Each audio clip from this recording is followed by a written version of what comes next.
자, 우리는 최근 예수님의 관심과 발길을 이끄는 사람들, 그로 인해서 예수님의 은혜를 입고 새 사람이 돼서 새로운 이 세계약 복음의 그 증인들로서 세워진 이 사람들을 만날 수가 있었습니다. 고라사의 광인, 그리고 회당장 야이로, 그의 딸이 은혜를 입었지만 그 야이로의 믿음이 중요했죠. 그리고 12의 혈루병을 앓고 고생을 하던 여인. 자, 우리가 지난 시간까지 그들을 만나보았습니다. 그들이 은혜를 입을 수 있었던 공통적인 이유가 있다면 그것은 하나님의 마음과 일치가 일어났기 때문이다라는 것입니다. 하나님의 마음과 일치가 일어났기 때문이다라는 것이죠. 자, 그 핵심은 정의를 위해 씨름하는 마음, 고라사 광인이었죠. 하나님의 나라를 더욱더 힘들수록 고대했던 마음, 해당장 야이로의 마음, 자기를 부정하는 무자격자의 영성, 바로 12의 혈루병을 앓던 여인의 심령이었습니다. 부디 사랑하는 교우 여러분, 모두가 하나님의 마음과 이들처럼 일치하는 복된 길로 나아갈 수 있기를 주님의 이름으로 간절히 부탁드립니다. 자, 반면 오늘 왜 예수님의 고향 사람들이 그 은혜를 받지 못했는지 우리가 오늘 본문을 낭독해서 들었는데 그것을 우리가 함께 살펴보고자 합니다. 반대의 상황을 우리는 오늘 보게 되는 것이죠. 그렇습니다. 예수님은 아주 어린 시절부터 자라나서, 태어나긴 물론 베들레헴에서 태어나셨지만 자라난 것은 이 갈릴리 지역에 있는 나사렛에서 태어나셨죠. 사셨죠. 그곳에서 자라나셨고, 그래서 함께 살았던 사랑하는 고향 사람들을 향해서 축복하고 싶으신 그 마음이 커서 고향으로 나아가셨습니다. 자, 누가의 증언에 의하면 예수님의 첫 사역의 선포는 바로 고향 나사렛에서 이루어졌다. 누가는 그렇게 봤습니다. 자, 그 정도로 그렇게 표현한 것은 그만큼 고향 나사렛에서의 의미를 크게 가졌다라고 하는 뜻이 되겠지요. 자, 예수님도 가족이 있고 친지가 있고 이웃이 있고 그래서 고향에서 많은 은혜를 배설하기를 바라셨을 겁니다. 여러분 같으면 그러지 않겠습니까? 여러분의 가족과 친지, 이웃들이 먼저 구원을 받기를 바라지 않겠습니까? 예수님도 아마 그 시작이 그렇기를 바라셨을 것입니다. 자, 그런데 안타깝게도 결과적으로 전혀 반대 현상이 일어나는 거예요. 이유는 한 가지입니다. 그들이 전혀 예수님에 대해서 마음을 열지 않았기 때문이라는 겁니다. 그럼 왜 마음을 열지 않았습니까? 예수님이 자기들이 어려서부터 보고 함께 살았던 그런 목수의 아들이고 얼마 전까지 목수로서 아버지의 대를 이은 목수로서 살았던 예수라는 사람인 것을 누구보다 잘 그 지역 사람들은 알고 있었기 때문입니다. 예수님은 전혀 하나님 나라의 사역에 대해서 그 이전에는 행한 적이 없으셨습니다. 그런데 갑자기 예수님이 말씀을 가르치고 전하시고 치유하시고 하는 이런 사역들을 펼치셔서 이렇게 그런 모습으로 자기들 앞에 나타난 것이 굉장히 충격적이었는데, 여러분, 충격도 두 가지가 있죠. 신선한 충격, 좋은 충격이 있고 좋지 않은 충격이 있습니다. 그런데 이들에게는 신선한 충격이 아니라 부정적인 충격으로 다가왔던 것입니다. 안타까운 거죠. 왜? 예수님은 목수였기 때문입니다. 목수라는 말은 굉장히 무시하는 발언입니다. 그들 자체에 그런 것이 깔려 있는 거지요. 이제나 저제나 노동자, 지금도 노동자는 그렇게 대우를 받는 직업이 되지는 못합니다. 우리가 모든 직업에는 귀천이 없다고 그러지만 사람들이 깔려있는 이 본성적인 것에는 그렇지 않지요. 직업을 따라 사람이 계산하게 마련인 겁니다. 자, 그래서 목수는 노동자입니다. 근데 가장 천대받는 그 당시 직업들이 있는데 그 중에 대표적인 것이 성경에도 나오는 인물들을 보다 보면 가죽 만드는 무두장이라고 그러는데 이런 사람들은 가장 천대받는, 사도행전에 보면 그런 사람 시몬이 나오죠. 또 행상, 이게 길거리 다니면서 뭘 파는 사람이 좋은 대우를 받을 일이 없습니다. 지금도 뭐 마찬가지지요. 그리고 뱃사공, 마부, 특히 목동이라는 사람들 성경에 자주 나오지만 실제로 목동만큼 사람들이 무시하고 배척하는 이들이 없습니다. 자, 이런 사람들 주로 이제 노동자라든지 이런 거친 직업을 가진 사람들인데, 바로 그 중에 누가 들어간다? 목수라고 하는 직업이 들어갔다라고 하는 겁니다. 그러니 예수님이 갑자기 달라졌다고 해서 예수님을 좋게 볼 수는 없었던 것이죠. 저 사람 목수 아들이고 목수인데 라고 하는데 이미 깔려있는 그들의 생각이 있는 것입니다. 그래서 예수님은 오늘 뭐라고 결론을 맺으십니까? 예언자는, 여러분 잘 듣던 거죠. 예언자는 자기 고향과 또 친척과 자기 집 밖에서는 존경을 받지 않는 법이 없다. 이렇게 말씀을 하시는 겁니다. 이 얘기는 뭐예요? 정말 자기에 가까운 사람들에게는 오히려 대우를 받지 못하고 존경을 받지 못한다. 대우받고 싶어서가 아니라 정말 하나님 나라의 사역을 펼칠 수 있는 상황이 되지 못한다. 왜?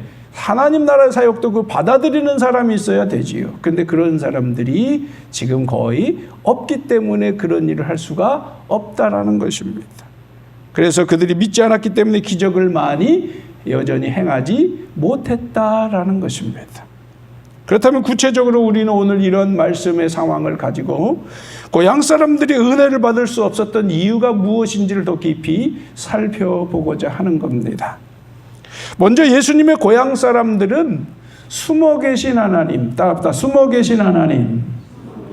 이 용어를 오늘 제목도 그러합니다만은 숨어 계신 하나님에 대해서 우리가 오늘 생각해 보려고 하는데, 이 하나님을 그들이 발견하지 못했기 때문이다라고 하는 겁니다.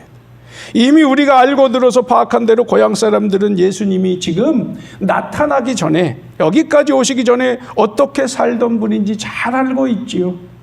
예수님이 고향에 계실 때 회당에서 말씀을 전했다. 성경에도 기록되어 있지 않지만 상황적으로도 그런 위치에 있지 못한 목수였고 목수의 아들이었습니다. 말 그대로 노동자였고 그는 랍비의 역할을 할 수 있는 수준이 전혀 되지 못했다라고 사람들은, 그리고 예수님도 아마 드러내지 않았을 것입니다.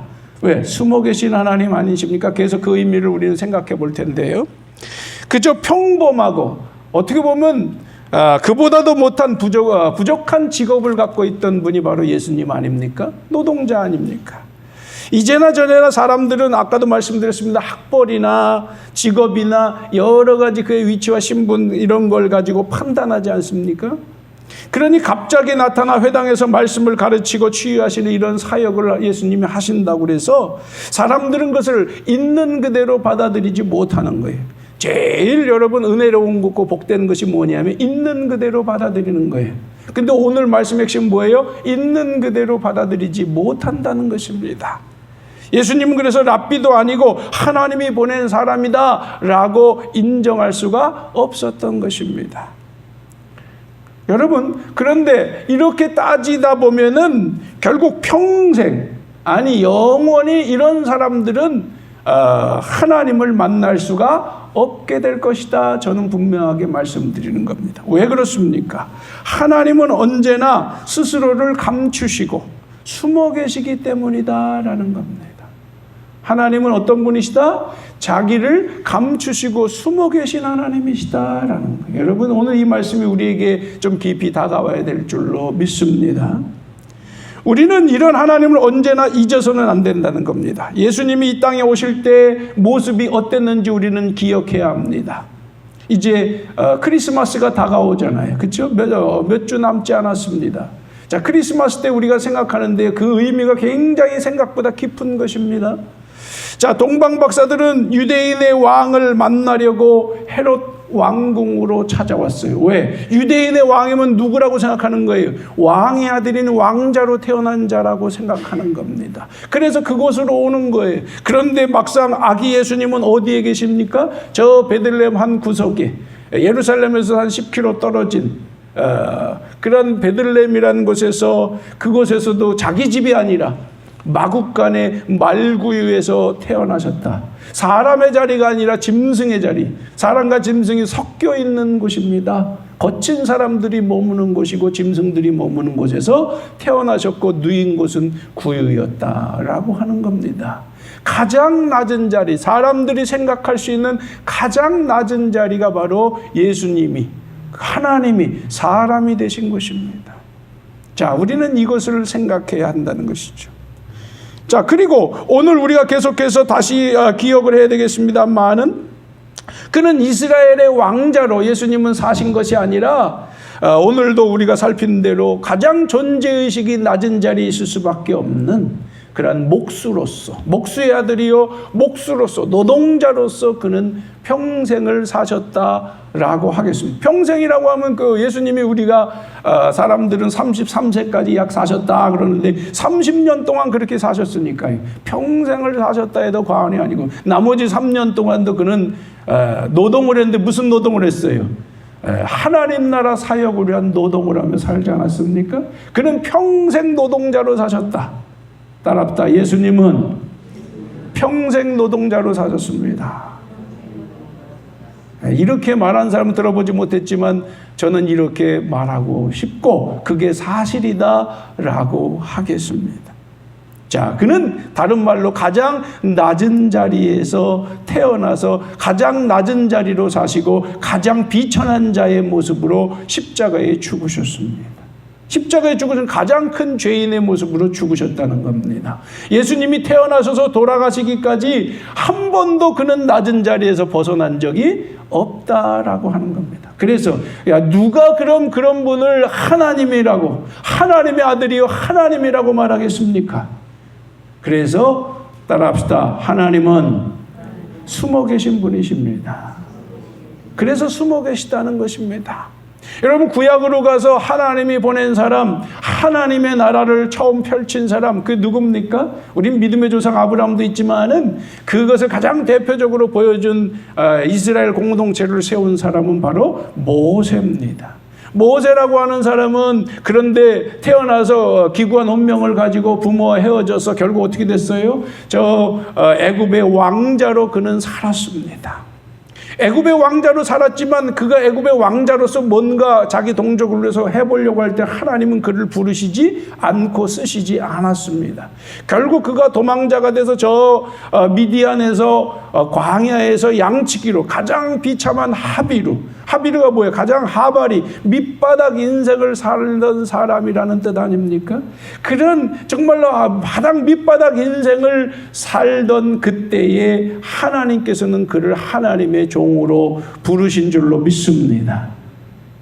구약이나 신약이나 정말로 옛계약이나 새계약이나 하나님께서 새롭게 출발하는 사람들, 모세나 예수님이나 놀랍게도 그들을 가장 밑바닥에서 살게 하셨고 밑바닥 사람을 하나님의 사람으로 쓰셨다는 겁니다. 숨어 계신 하나님이시지요. 우리는 그것을 깨닫게 되는 겁니다.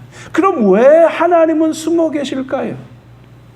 그것은 하나님이 숨어 계신 것이 아니라 우리의 눈이 세속적인 가치관과 그런 정욕에 가리워져 있기 때문에 하나님은 우리에게 보이지 않는 것이다라는 겁니다. 사람은 누구나요, 높아지려고 하고 소유하려고 하고 더 강한 자가 되려고 하고 그런 좋은 조건을 갖추려고 합니다. 왜 그렇습니까? 그래야 우리가 행복하다고 느끼는 거죠. 없는 것보다 있는 게 행복하고 낮은 자리보다 높은 자리 때 힘이 있어서 더 우리가 행복할 수 있다고 생각하는 게 사람의 본성이지요. 그렇지 않은 분 이 자리에 있습니까? 우리가 예수님을 믿는다 할지라도 여전히 우리는 예수 이름으로 그러한 능력을 얻으려는 사람이 아직도 있는 사람들이 적지 않다고 저는 생각을 합니다. 그것을 놓고 기도하는 사람들이 많고 그 기도를 들어주실 거라고 믿고, 그래서 그 계중에 성공한 사람들을 두고 하나님의 은혜를 받았다고 말하고, 그렇지 않은 사람들은 기도가 부족해서 그렇다고 말하기도 하지요. 과연 그것이 정말 기도에 대한 응답일까요? 하나님의 손길일까요? 우리는 그것을 고민해야 합니다. 제가 아는 하나님은 그런 하나님이 아니십니다. 성경이 말하는 하나님은 그런 하나님이 아니십니다. 그런데 우리는 여전히 그렇게 생각하는 겁니다. 여러분, 오늘 이 시간에 혹시라도 그런 생각을 가지고 있다면 주님 앞에 다 내려놓으시기 바랍니다. 그게 복이 될 줄로 믿습니다. 자, 거짓된 인식입니다. 그것에 그런데 많은 사람들은 공감을 하고 살아간다는 겁니다. 그리스도인이라도 그렇게 생각하고 사는 사람들이 많다는 겁니다. 그 속에서 여러분, 그런데 죄의 역사가 일어나고 그 속에서 여러분 멸망의 길이 보인다는 겁니다. 오늘날의 교회가 정말 한국 교회도 거기서 벗어날 수가 없는데 그것 때문에 지금 교회가 위기를 맞이하고 있다 해도 과언이 아니라는 겁니다. 그런 생각과 방향이 우리를 실패케 하는 것입니다. 여러분, 다른 말로 하면 세상은 공중의 권세 잡은 자의 속임수에 넘어가서 지금 다 살아가고 있다. 하나님의 말씀은 그렇게 우리에게 주고 계시지 않은데 우리는 어느 순간 잘못된 가르침과 잘못된 배움을 통해서 그러한 잘못된 신앙으로 가고 있고 잘못된 가치관과 영성으로 살아가며 우리가 그것이 문제인지도 모르고 살아가는 일이 다반사예요. 오늘날 교회를 지배하고 있다는 겁니다. 우리는 여기서 깨어날 수 있기를 주님의 이름으로 축복합니다. 그렇기 때문에 이런 사람들에게는 과연 지금 제가 말씀드린 안타까운 상황 속에 놓여 있다면 그런 사람들에게는 하나님을 만날 수가 없는 것입니다. 찾지도 않아요. 요즘 찾지도 않지만은 찾아도 찾을 수가 없는 게 그런 하나님인 거예요. 왜? 하나님은 숨어 계시다. 숨어 계시다는 게 뭡니까? 따라붙어 낮은 곳에 계신 하나님. 그런데 사람들은 다 목이 곧아요. 공무원만 목이 곧습니까? 오늘날의 세대가 뭐예요? 다 자기 잘났다고 생각하고 다 교만하고 다 지식이 있다고 생각하고 그 지식이 정말 합당한 것인지 저는 의문이 듭니다. 왜? 오늘날의 지식은 다 정보에 불과하지 진정으로 깊이 있는 지식을 갖고 있는 사람들이 생각보다 적습니다. 그저 인터넷을 통해서 아는 정보를 가지고 이야기하는 것이지 그 정보는 지식과 다른 거예요, 여러분.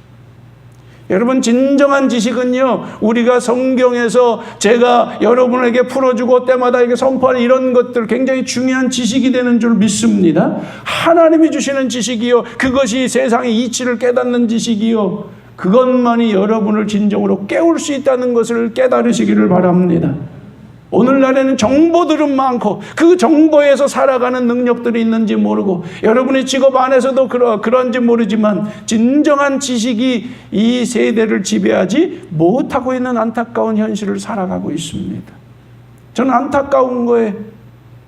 여러분, 그래서는 정말 우리가 진정한 참된 지식에 이르지도 못하며 참된 하나님을 만날 길도 없다라고 하는 겁니다. 다시 말씀드립니다. 세상의 방식으로 보려는 눈을 이 시간 주의 십자가에 못 박으시기를 주님의 이름으로 축복하고 요청드립니다.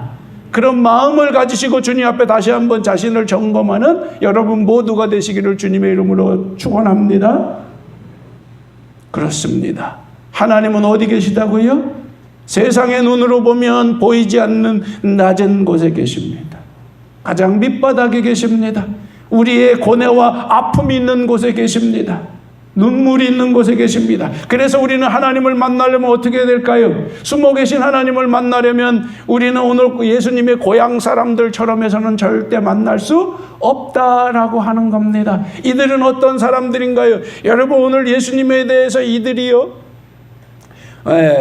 잘 보세요. 마리아의 아들 목수 예수라고 말하는 거예요.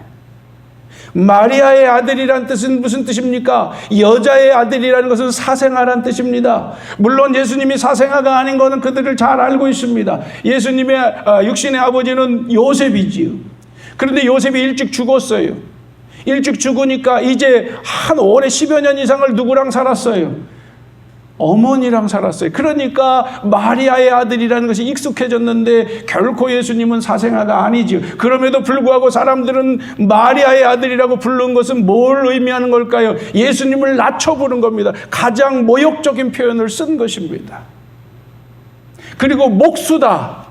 말한 대로 이미 설명을 했지요. 노동자라는 겁니다. 가장 밑바닥이라는 것입니다. 그런 사람이 어떻게 메시아가 되고 그런 사람이 어떻게 하나님의 사람이 될 수 있냐고 이 사람들은 지금 의도적으로 무시하면서 예수님을 향해서 지금 바라보고 있는 것입니다. 여러분, 거기에 은혜가 들어갈 수 있을까요? 거기에 정말로 이제 사모함이 있을까요? 있을 수가 없는 것입니다. 얼마나 교만하고 강팍한 마음인지 모르는 겁니다. 여러분, 물은 어디서 어디로 흘러요? 위에서 아래로 흐르는 것입니다. 아멘.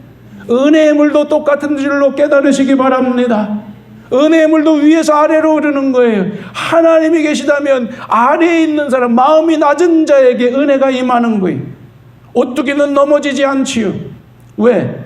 중심이 아래에 있기 때문입니다. 절대로 넘어지지 않지. 모든 것이 항상 복되고 은혜롭고 중심을 잡으려면, 하나님의 은혜를 받으려면 낮은 곳에 우리의 심령이 머물러야 될 줄로 믿습니다. 우리가 왜 끊임없이 회개하고 자신을 살펴야 되는가라고 하는 걸 여기서 깨닫게 되는 거예요.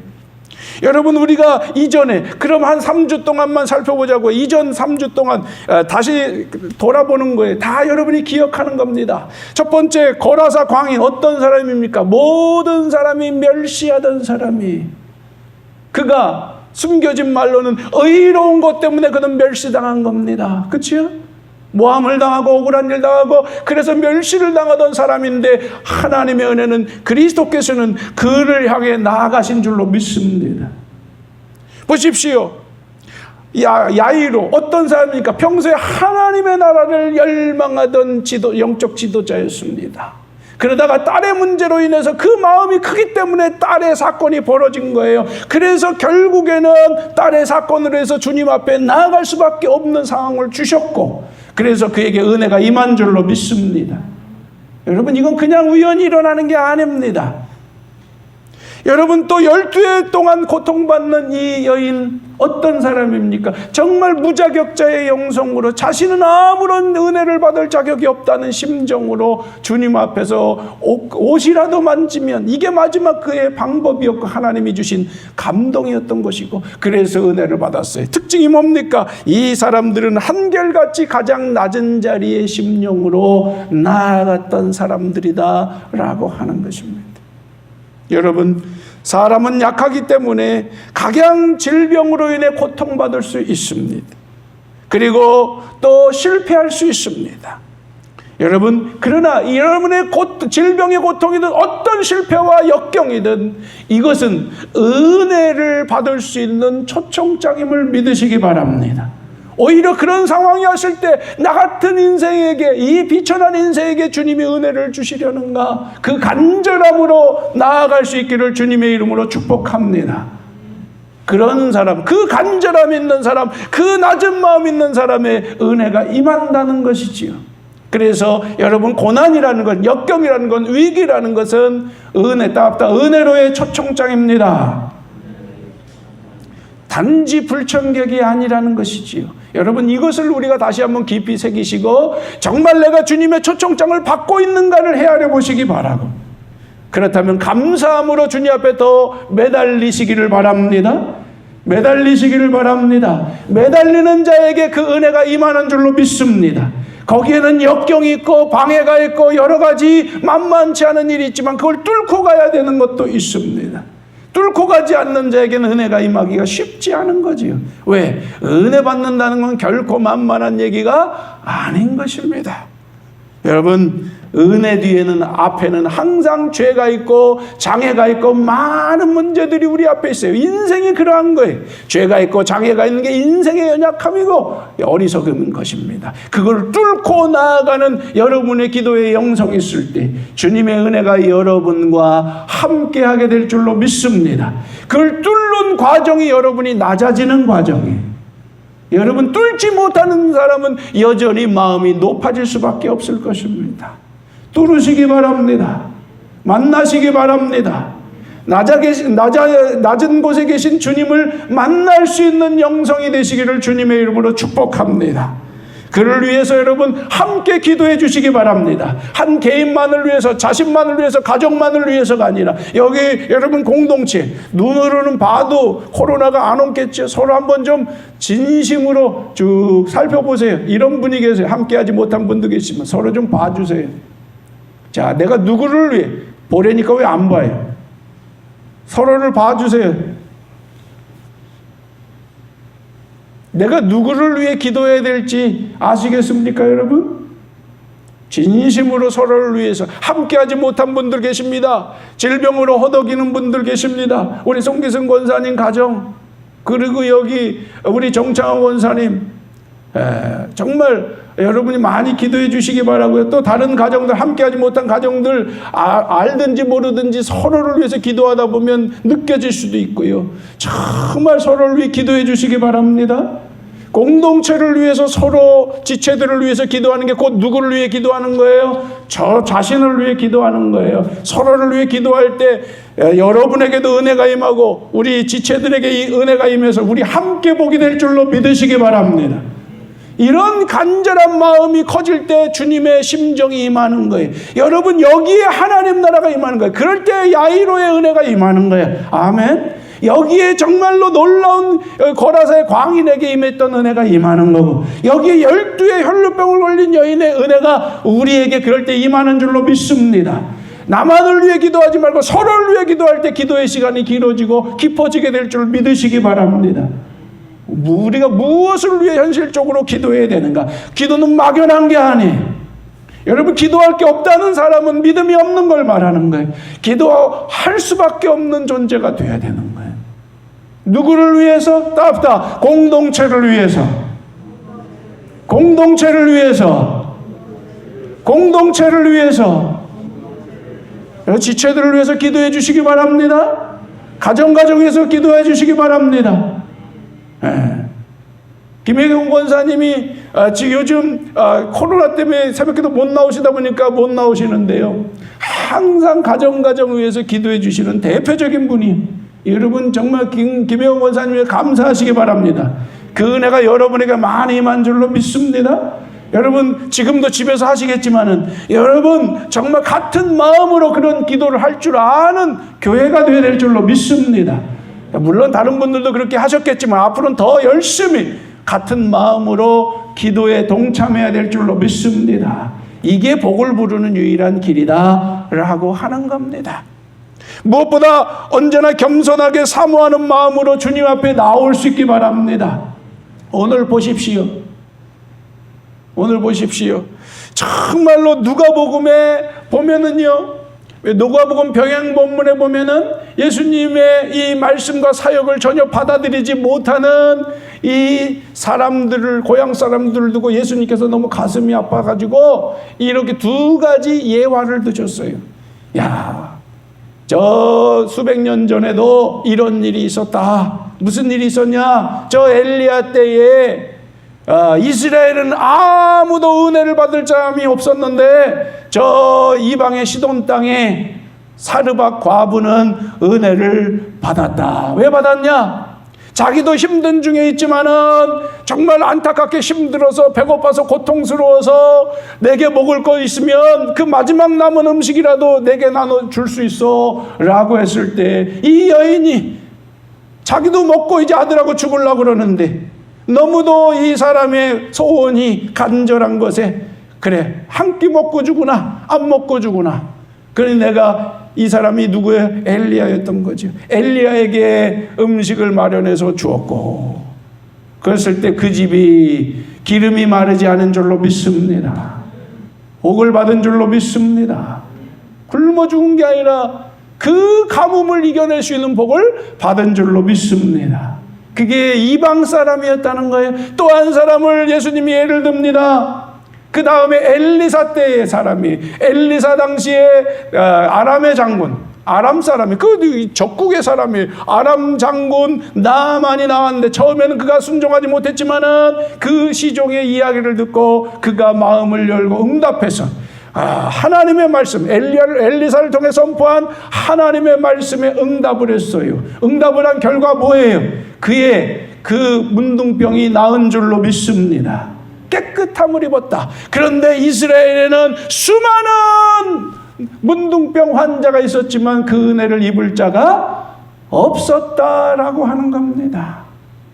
기막힌 거예요, 여러분. 이 말씀의 의미가 무엇입니까? 이스라엘의 은혜가 임하지 않으니까 어디 사람들이 은혜를 받는다?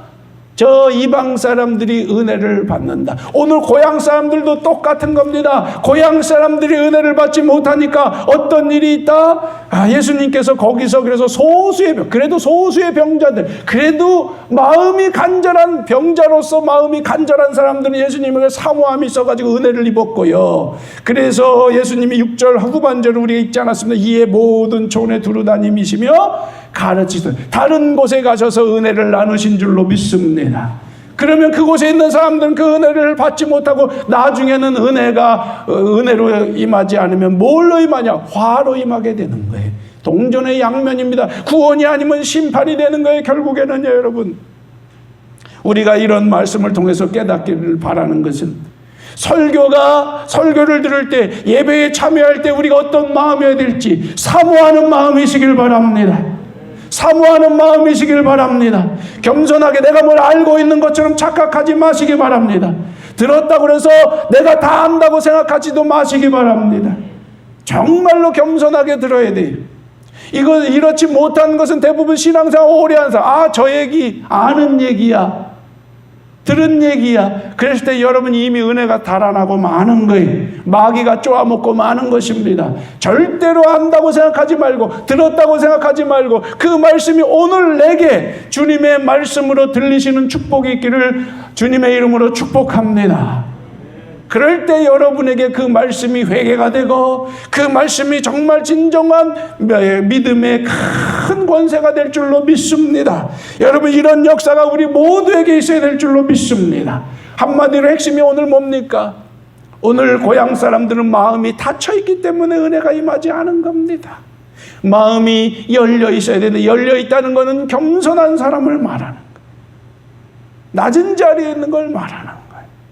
부디 여기 있는 모든 우리의 교우들, 우리 공동체 사람들은 주님의 은혜의 말씀을 받고 받아들였으면 순종함으로 그 은혜가 온전하게 여러분에게 임하는 역사를 때마다 경험할 수 있기를 바라고, 그 은혜가 모여서 이 공동체가 강력한 은혜로운 공동체로 세워질 수 있기를 주님의 이름으로 진심으로 축복합니다.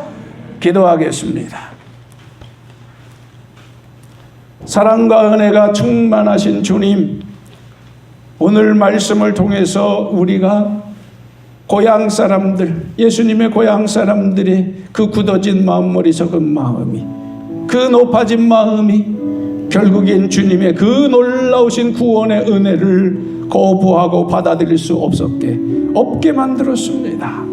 그래서 그들은 주님의 나라에 동참할 수 없었고 그 생명과 은혜로우심을 경험할 수 없었습니다. 주님, 이 공동체가 같은 모습이 아니라 우리가 나누었던 고라사의 광인의 심정, 이 아이로의 심정, 12의 혈루병 여인의 심정, 그 겸손한 마음, 낮은 마음, 사모하는 마음, 그 마음이 되게 하여 주시옵소서. 주여, 기도하는 자들이 되게 하소서. 우리 자신을 위해서도, 우리의 가정을 위해서도, 공동체를 위해서도 하나님의 나라 통치가 우리 가운데 이루어지기 위해 진심으로 사모함으로 기도하며 마음을 모아가게 하여 주시옵소서. 그 믿음이, 그 사모함이 은혜의 역사로 경험되어지고 증거가 넘쳐나는 우리 모든 백성들과 이 공동체 되기를 소망하고 예수님의 이름으로 기도드리옵나이다. 아멘.